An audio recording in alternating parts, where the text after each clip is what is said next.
Friday night, we're going out there at 7 o'clock. We're going to go and say we're Goliath, and we're going to crush them. I'm pretty proud to be a part of the first undefeated team Hunting Hills has had so far, but we still have a lot of work to go. We're not done yet, so I'm hoping for another 5 games and playing this wondrous weather until November 26th. So it's been a really special experience to be a part of a team like this.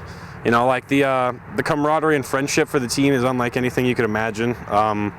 Just like the joking around and the fun that we have, I think it really translates a lot to what happens in the huddle and ultimately what goes on the field and what happens in every single game, Our key is just doing our job, believing in the teams beside us. You could tell when we don't believe in each other and when we rely on each other that it really comes together.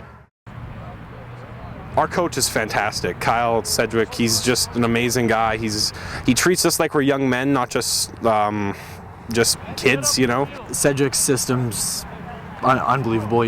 Last year was a little bit tough just being in a new system, but this year you can see that everyone knows the system and he's done a good job of implementing some more plays, and he's doing a good job. Definitely coaching's been a huge part. He's the one really why we're here. He tells us what we need to do, how we need to do it, how hard we need to do it. He just says jump, we ask how high. Well, I think the key is the amount of grade 12s we have, just the leadership from those guys, and a lot of those guys have played together this is their third, some of them it's their 4th year together, and in high school sports, especially in football, the more older players you have, the better.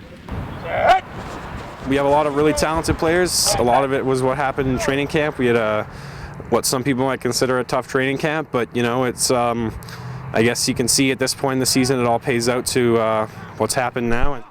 Cedric's always talked to us that it's just about execution, just doing your own job. You can't worry about what the guy's doing next to you. You gotta, it's a team game, and you just individually you have to do your own job, and we've done a decent job of executing that so far. Because those great tools, we have quite a few that play both sides of the ball, and they're athletes, and they understand the game a little more than younger players do, and so we have that ability. We're undersized, we're very athletic. We have a lot of guys that can fly around both sides of the ball. I would definitely say Ben McIver. He's stepped up. He was a key role to us last year, being a grade 11, but he's stepped up a lot this year, kind of one of our unsung heroes. He keeps our heads where it needs to be. He tells us what to do. He's definitely the general out there. With our defense, it's always they do a hell of a job. Getting they don't allow that many points, and it's always nice when you're on offense that you don't have to score that much to win. And then on offense, with Tyler and Stas stepping up, it's always nice to when they key on them, passing's there. When they key on the one guy, the other guy opens up. So it's nice to have kind of a dual/triple attack. Oh yeah, we got a lot of skill here. Stas McPhail, a good running back. Tyler Lewis as well, so we have a double threat in the backfield.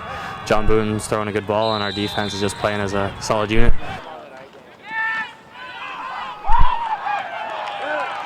Yeah, to be 8-0, it's where we wanted to be at the start of the season.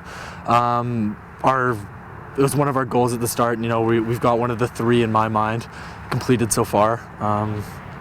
So we just got to keep going and try and get the other 2 then. We just got to keep our heads strong. We just got to keep our feet in front of us. And everyone's goal is to make the finals and to be the one to win the league. But we just got to want it more than everyone else. Yeah, for sure, 8-0 is nice, but our goal is to finish first place, and we kind of knew you basically got to be 7-1 or 8-0 to do that, and that is good. It's the first for the school, and that means home field in the playoffs. We just got to make sure we use it. It doesn't matter if you have home field in the playoffs if you only play one playoff game. So we got Stettler on Friday. We got to get past them, and then whoever we see after that, hopefully, it'll be another home game for us, another opportunity for guys to play in front of their friends and family. Yeah, you can't look too far ahead. It's right now it's Stettler we're playing, and we beat them in the regular season, but they're always a tough physical opponent, and we just want to go out there and try our hardest to beat these guys. Yeah, Stettler. They're big, they're physical, they like to run the ball, and especially in weather like this in playoff time, running the ball is the key. But I think we have a pretty decent running attack as well, and so it might be a battle on the ground, but. They're going to be ready. They're a young team, and they had a pretty big turnaround from last year, and they're going to be. They'll have something to prove here, and we can't look past that. I think a lot of people might be thinking it's going to be easy, but it's never easy in playoffs. It's not a series. It's a one-game show, and if you're not there at that game mentally and physically, you're not going to move on. Stettler's going to be good. They're a big team, always good on offense and defense, so they'll be well-rounded. I think we're prepared for it, though. The hard work's not over yet. We've still got 5 more games to go if we want to be provincial champs. There's one goal, isn't there? 13-0, provincial championship. That's all we need.